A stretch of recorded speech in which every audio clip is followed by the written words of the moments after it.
Wait, you didn't seriously invite him to the wedding, did you? Someone whispered, as the bride hurried across the church to wrap her arms around a homeless man who had just stepped inside. A few guests turned away, clearly uneasy. But moments later, a dozen Marines walked in, decked out in full dress uniforms. They stood at attention, formed a line, and offered a crisp salute to the bride, all in perfect unison. Type "I'm outraged" if you believe kindness shouldn't come with judgment. Rachel Torres began her mornings before most people even hit snooze. Every day, at 4:30 a.m., she'd unlock the doors of Sunrise Bakery in San Diego, stepping into the warm, yeasty air before the city woke up. By the time the morning crowd arrived, she was already deep into the day's work.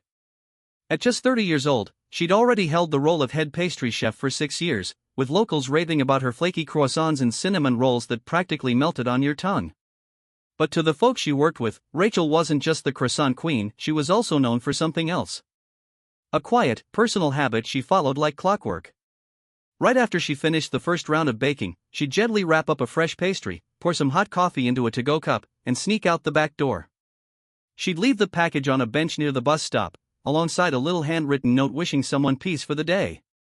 The same man always received it, older, with silver hair and a coat that had seen better years. He never begged, never bothered anyone, just sat quietly on that bench, day after day. Rachel never asked for his name, and he never offered it. Some of her co-workers would mock her when they thought she couldn't hear. "She's just throwing away good pastries," someone would mutter. "One day that guy's gonna take advantage of her," another would say with way too much certainty. 3 months ago, new owners took over the bakery. During her review, her supervisor brought it up. "What you do, it's commendable," he said, choosing his words carefully. "But a few customers have mentioned feeling a little uncomfortable. Maybe you could donate to an actual shelter instead," he suggested, trying to sound helpful. Rachel smiled politely, nodded, but didn't change a thing, not really. She just tweaked her schedule, coming in 15 minutes earlier so she could drop off the food before anyone else noticed. She thought no one had caught on, until last week. A new hire spotted her walking back from her usual drop-off. "She's been feeding that bum every single day for 5 years, the employee whispered to a customer loud enough for Rachel to catch. The customer shook her head with that look people get when they think they're better. "Poor thing," she said. "Thinking that actually matters." Rachel didn't say a word. She just kept working the dough with the same careful hands. But the comments stuck with her. Not because she cared what they thought, but because they couldn't see what she saw. A person. Not a problem. "You're too soft," her mom used to say, especially after Rachel got engaged to Liam, a firefighter who not only accepted her morning ritual, but understood it. He had his own quiet ways of helping strangers. "You're always picking up strays," her mom would sigh. "Always giving away what you've worked for." But Rachel had learned something a lot of people hadn't: real giving isn't about getting thanked. It's about noticing the people others pretend aren't there. Ever seen a good person misunderstood? Type "so unfair" if you know what I mean. In all those years, Rachel had never really spoken to the man on the bench. Just a few nods, maybe a glance here and there. But one cold, wet morning in December, she saw him trembling from the chill. Without a second thought, she placed her own worn wool scarf next to his breakfast. The following morning, something unexpected was waiting. On the back of one of her napkins, written in shaky pencil, was a message: "Thank you for seeing me as a person." Rachel folded that note up and kept it in her wallet. On days when the world felt particularly cold, she'd pull it out and read it like a little reminder. As her wedding day neared, she ordered her cake from Sunrise Bakery, naturally, and invited all her co-workers to the big event. Liam teased her about inviting half the neighborhood, but he admired how inclusive she was. That was one of the many reasons he loved her. 2 days before the ceremony, an envelope showed up at the reception hall. No return address. No fancy seal. Just a simple card addressed to the bride, Rachel Torres. Inside was a neat message with one mysterious line that stumped the wedding planner: "Tomorrow I will come, not for cake, but to honor a debt." There was no signature. Rachel figured maybe it came from a long-lost cousin or one of Liam's firefighter buddies. Still, something about the handwriting stirred a strange familiarity, like a song you half remember but can't quite place. The morning of her wedding, Rachel stood in the bridal room, heart racing with excitement and nerves. She peeked out the window, watching as guests filed in, family, friends, co-workers dressed to the nines. And then, she saw him. Standing quietly at the church entrance was the same man from the bus stop. This time, though, he wore a faded but carefully pressed suit. His shoes were scuffed but shined. His silver hair was neatly combed, and for the first time, Rachel saw his face clearly, worn by life, yet full of dignity. Guests noticed him too. Through the cracked door, she heard the whispers. Who invited him? Don't tell me she asked him to come. Is he seriously here looking for handouts? Rachel's chest tightened. But she didn't hesitate. She didn't think about the photographer, the planned entrance, or what anyone would say. She grabbed her gown and hurried out of the room. Her dress swished as she crossed the church, ignoring the gasps and the planner's panicked calls. When she reached him, she wrapped her arms around him, holding tight, tears stinging her eyes. I remember your eyes, she whispered. That first day back in 2017. He smiled, a warm, genuine smile that softened his entire face. And I remember every single morning, he said. When you treated me like I mattered. As I looped my arm through his to guide him inside, I caught sight of our wedding planner rushing over, her face full of questions. Rachel, the ceremony's starting, she said, glancing at the man beside me. Who is this gentleman? I opened my mouth to answer, but before I could say a word, we all heard the sharp sound of engines pulling up outside. Heads turned. Then, the heavy church doors swung open in perfect unison, like something out of a movie. If you've ever judged someone too quickly, type I was wrong. The entire room went quiet. 12 U.S. Marines, dressed to the nines in formal blues, marched in with flawless precision. Their shoes shone like mirrors, their white gloves spotless, and not a single expression on their faces gave anything away. They moved like a single unit, every step timed down to the breath. Conversation stopped mid-sentence. Somewhere, a champagne glass slipped from someone's hand and shattered on the floor.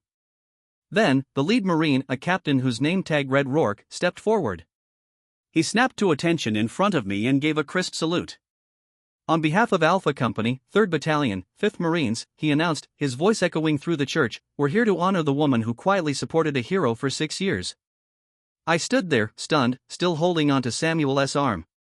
The room buzzed with confusion, people whispering, heads turning. Then Captain Rourke motioned toward the man beside me. This is Sergeant Samuel Grady, he said. A Marine who saved 9 lives during an ambush in Fallujah back in 2004. The crowd fell into stunned silence. After losing his wife and daughter in a car crash in 2016, Rourke went on, he chose to vanish from the world.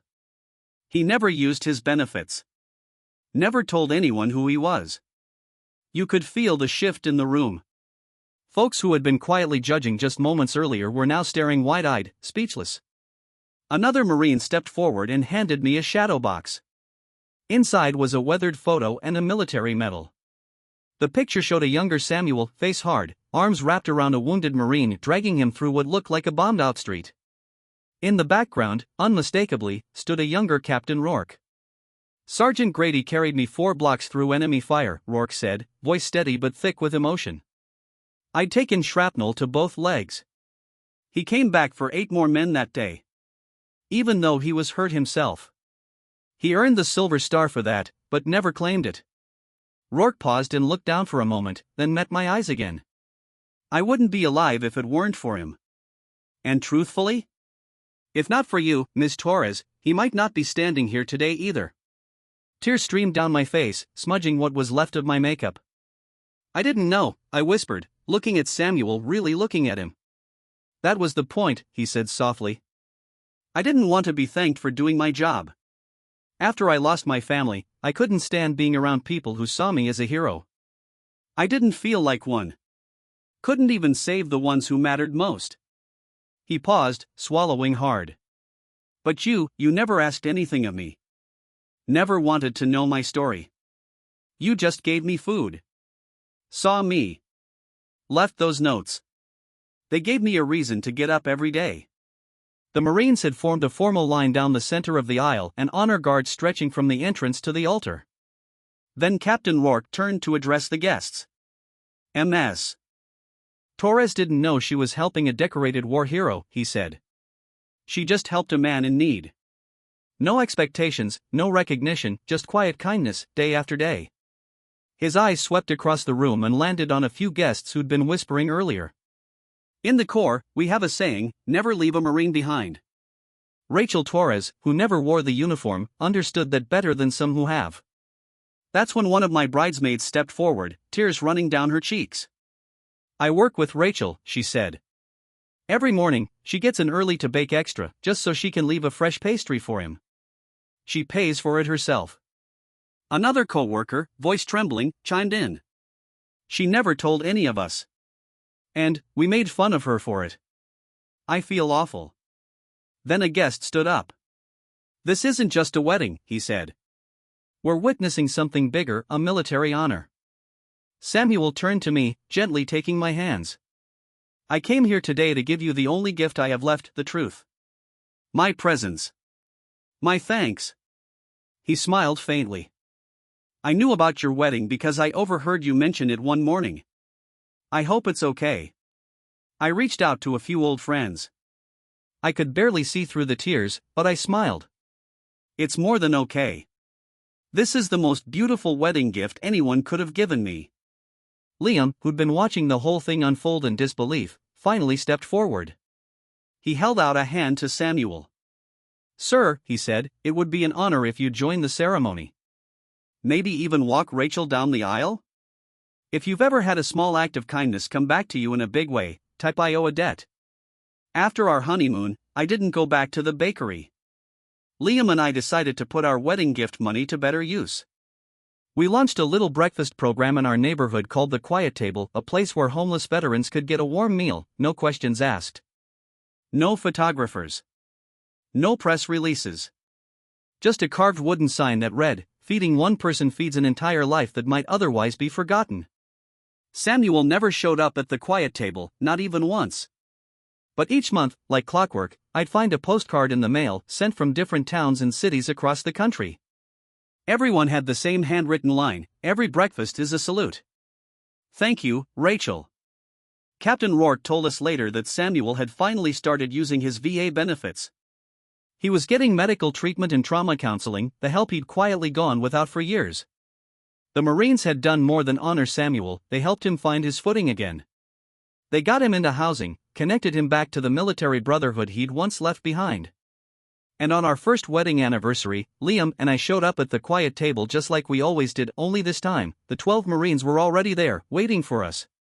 No uniforms this time, just street clothes. Each of them held a single flower. Captain Rourke stepped forward with that same firm voice. We'll be taking shifts here, he said. This honor, it's not something we're willing to let fade away. What had started as a quiet habit, me leaving breakfast for one man, had turned into something far bigger than I ever imagined. Word had spread. Veterans from all over San Diego began showing up at the Quiet Table. No one asked them questions. No one judged. We just served food and offered a place to breathe. Above the counter, I had Samuel's very first note framed, the one he left years ago. Thank you for seeing me as a person. Right beneath it, I added my own words. Everyone who sits at this table has a story worth knowing. 6 months later, a local news crew caught wind of what we were doing. They wanted an interview. I thanked them and suggested they talk to the folks we served instead. This was never about me, I told them. It's about remembering the people we stopped seeing. Some mornings were harder than others. We'd run out of food, or volunteers wouldn't show. But when I thought about giving up, I'd picture those 12 Marines standing tall on my wedding day, not for a battle, but for kindness. That memory? It always got me through. Liam got it. As a firefighter, he knew heroism didn't always come wrapped in flashing lights or dramatic saves. Sometimes it looked like showing up. Quiet. Steady. Kind. One night, as we wiped down the tables and closed up, he looked at me and said, "You know, when I married you, I didn't just get a wife. I got 12 Marines, and this whole, growing family of veterans." I laughed through tired eyes. The best kind of family, I told him. The kind you choose, and the kind that chooses you back. If you believe a small meal can save a great soul, type I will live with kindness. See, some people live like heroes, but if nobody sees them, they die in silence. And sometimes, the only thing they ever needed wasn't a medal or a monument, just to be treated like a person. I never needed to know Samuel Grady's full story. I just saw an older man with tired eyes, an empty belly, and the quiet dignity of someone who'd seen too much. And because of one small act, his life kept going. And a group of Marines remembered that honor isn't reserved for uniforms or ceremony. Sometimes, the person who once defended your freedom is sitting quietly under a bakery awning, eating breakfast alone.